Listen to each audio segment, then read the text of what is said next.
Funny what a good result can do for the mood. You ain't so tough with that bad boy tuck. I'ma get it how I'm living, I'ma walk the walk. Outline my lines, I rap through thought. Yo people, what's poppin'? Welcome back to Football Therapy with me, your host Jan. I hope you're doing well. Really do hope that. Welcome back to Chelsea News. We're talking about what Enzo Fernandez said to Mason Mount, and indeed what he said to the media about Chelsea at the moment, which is pretty interesting. Also, Todd Boehly sporting Chelsea wear around America. And of course, we do have a game tomorrow this Premier League weekend against Sheffield United. We'll talk about that a little bit as well. I really do appreciate all of you who visit the channel and interact in the comment section. If you enjoy the content, you can let me know simply by tapping the like button, and if you want to subscribe, you're welcome to, but if you choose to, hit the bell so you get notified when I upload. Alright then, let's get into it. Check out this picture of Todd Boehly sporting the Chelsea tech fleece out in the USA. It's a little thing really, but I do actually like this. Think of all the other owners of the big Premier League clubs. You wouldn't see the Glazers wearing Manchester United gear cruising around America. You wouldn't see the Cronkies wearing Arsenal gear. Now, it's a minuscule thing, and often I get accused of unfairly defending the owners. No, I just understand they're the owners that we've got, and while I understand they've done a lot wrong, there are elements of their stewardship that I do like so far in terms of the ideas with an infrastructure, and it does seem like they want Chelsea to do well. Of course, we've heard multiple reports of Todd Boehly not caring about his reputation, wanting it to work at Chelsea for the long term. And maybe he's more of the kind of guy we like. He's the one wearing the Chelsea tech fleece. It's maybe more, I don't know, Boehly that people are struggling to warm to. And of course, he's the representative of Clear Lake Capital, which is the money in Chelsea. But Todd Boehly wants to go to every game, he wants Chelsea to do well. You know, it's his team, it's minuscule, it's a small thing, but the fact how he's like out and about wearing Chelsea gear in his home country in a little diner somewhere shows that he actually cares, which I like personally. Like I said, all the other big Premier League owners, probably top to bottom in the Premier League bar a couple, but certainly the big club owners, they'd never wear their club gear. So it's a nice touch. It's clearly not done for PR because the picture's really unflattering and it's been like, you know, picked up in a diner somewhere. But I like to see it, so I wanted to mention it here on the channel. Anyway, let's move on. So of course there was the big Enzo Fernandez Mason Mount drama, which I didn't reflect on yesterday, but I've thought about it a little bit more. I actually spoke about this on my Instagram. If you want to follow me on Instagram, it's at Football Yannick. I do a lot of obviously posting on there, but I do a lot of lives as well to interact with you guys, so you're welcome to go and follow me on Instagram. I kind of forgot, amidst this sort of Mason Mount and Enzo Fernandez wars,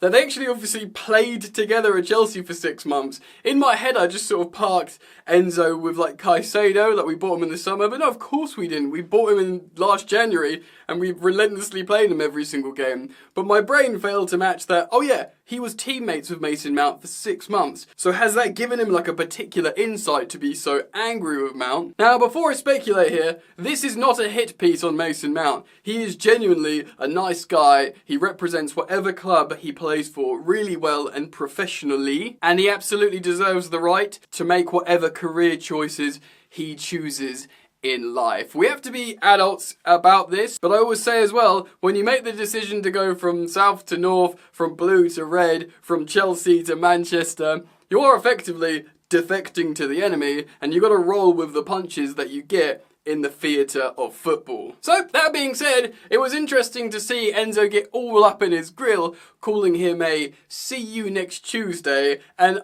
it made me laugh because I was thinking, I wonder how Enzo Fernandez's English is coming along at the moment. And he hits the Chelsea badge to Mason Mount and goes, "This is Chelsea, you bleep." I'm obviously not going to say that word here on the channel, but you know which word it is. It's so funny, like, I wonder if he's learned English. Why, he's anything else now, mate. This is Chelsea, you bleep. Obviously, that endeared himself to the Chelsea fans massively, not least because, you know, Mason Mount is a bit of a pantomime villain now, but he slapped the Chelsea badge, we're just won, we've come back, he's saying, "This is Chelsea." And then, rather interestingly, he kept shouting "coward" to Mason Mount. Coward, coward. Now, this has been translated and identified by, was it ESPN or some sort of sports broadcaster? But I found it really, really interesting personally. I don't know why he was calling him that, but just to have a bit of fun and to speculate entirely here, maybe he was like, "This is Chelsea, this is us fighting together as a team. you bailed on us when the going got tough, maybe, and maybe he's calling him a coward for that. Maybe, maybe not. Of course, there are still conflicting reports. If you speak to Mason Mount's camp, they will tell you he was forced out. Of course, Erik ten Hag, just before the game, said no, Chelsea wanted to keep him. He wanted to come here to Manchester United. Now, you can believe who you want, but that did Mason Mount no favours, Erik ten Hag saying that just before the game in terms of his PR before he comes to Stamford Bridge. But Mason Mount won't care about Chelsea now. Look, he'll want Man United to win. He wanted Man United to win that match, not Chelsea. Like I said, he's part of the enemy now. I'm personally very, very thankful for his time at Chelsea, and there is sentiment there. You know, he scored against Real Madrid in the semi-final, in the Champions League run. Of course, he assisted for the winner in Porto. Legacy, man. But football's like I said, it's like a drama. It's the theatre, isn't it? Now you play for Manchester United. Enzo Fernandez isn't happy with you. He's calling you a coward for some reason, slapping his badge on his chest and saying, "This is Chelsea. See you next Tuesday." Pretty fun. Anyway, he also had this to say to the media. When asked if he's enjoying his time at Chelsea and in the Premier League, he said this: "Yes, of course I'm enjoying the Premier League, but obviously I don't like our place in the standings. Not at all. I don't like that place. I like to win, not losing. And seeing ourselves in that position angers me and my teammates. But we have to accept it. It's a process, and let's hope next season we will be much better for us. Or it will be much better for us." Look, man, Enzo Fernandez not played up to his full potential at Chelsea, but pick a Chelsea player and you could say the same thing. Although playing next to Moises Caicedo at the moment has done him a lot of favours because Caicedo is falling off. Though long term, I imagine Moises Caicedo will be okay at Chelsea. He's a very talented player and he's got time to settle and get better. But back to Fernandez, this kind of goes with him getting aggy with Mason Mount.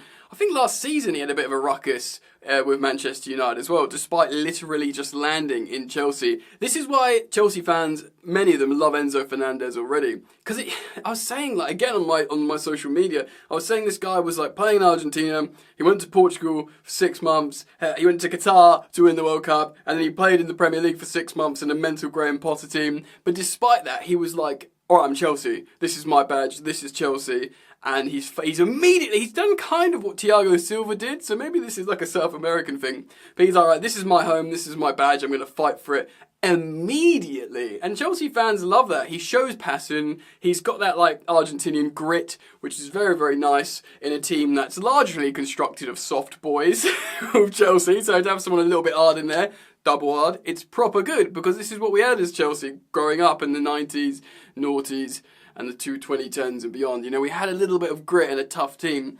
So we need some of that. He does have leadership qualities, and who knows, maybe in the future, he gets some form of captaincy.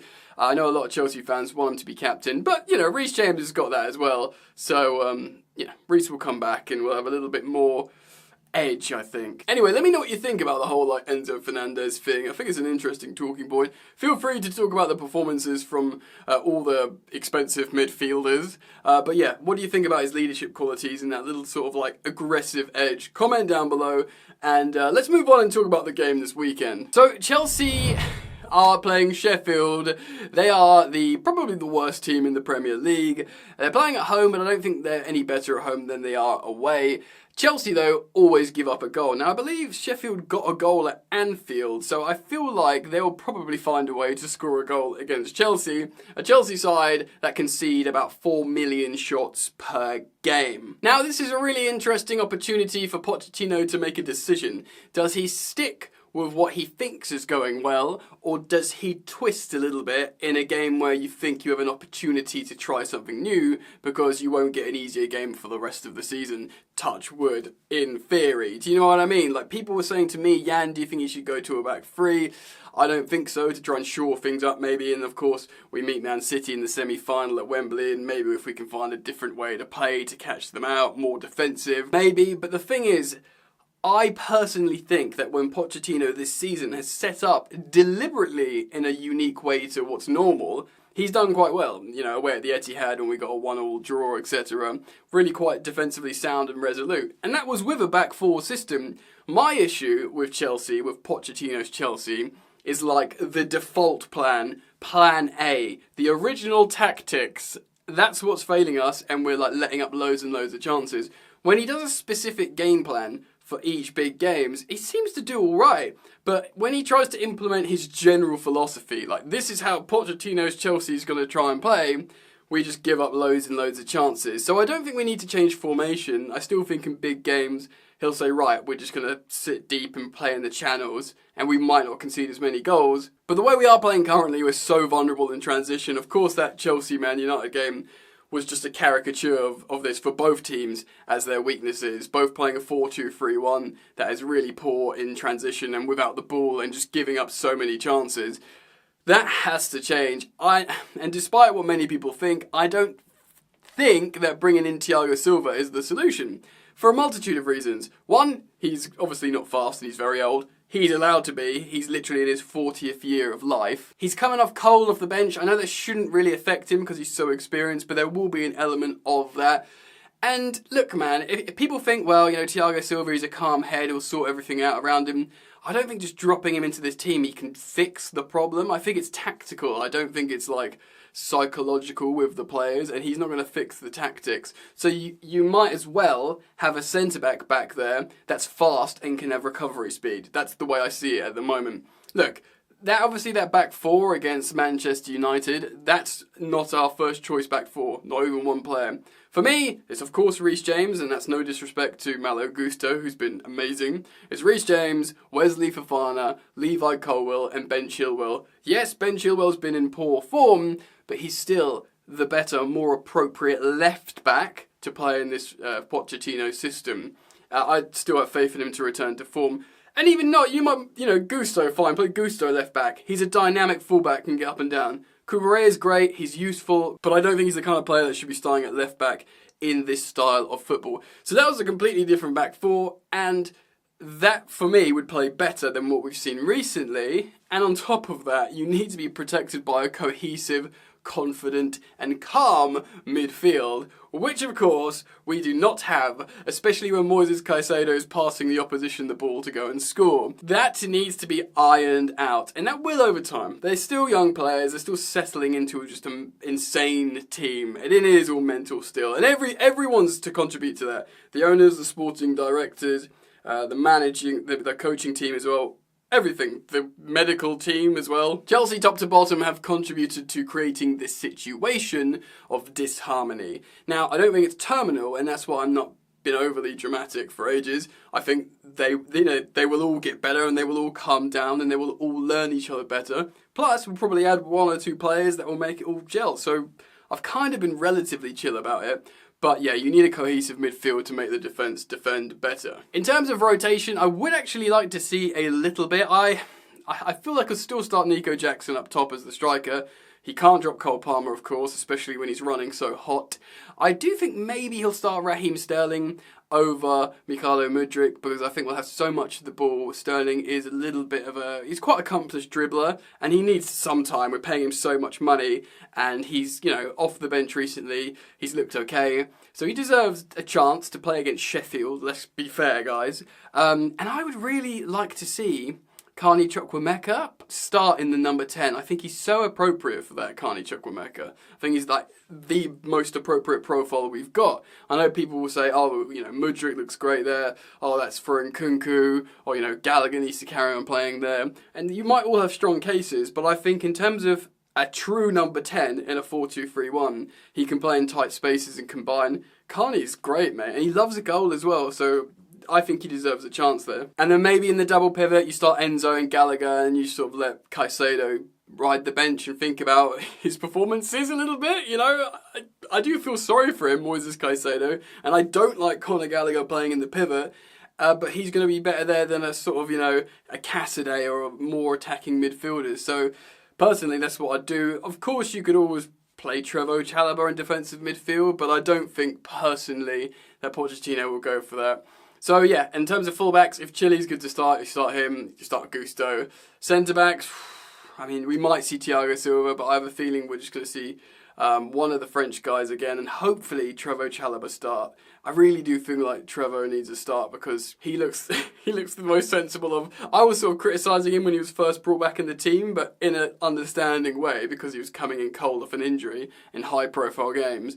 But now he looks like the most calm of the bunch. So maybe Trevoh Chalobah, and of course Đorđe Petrovic in goal, whose form hasn't been great lately. I think we'll win, of course. I think we'll score a few goals, but I think we'll concede. I'm going to say a Chelsea win 3-1. And hopefully Cole Palmer continues the immense positive story. So let me know what you think on that game. Comment down below to start up the conversation about Chelsea generally with people down there. It's a great community here on the channel. And yeah, thanks again for subscribing, liking, sharing, supporting. Cool. I'll see you soon. Peace.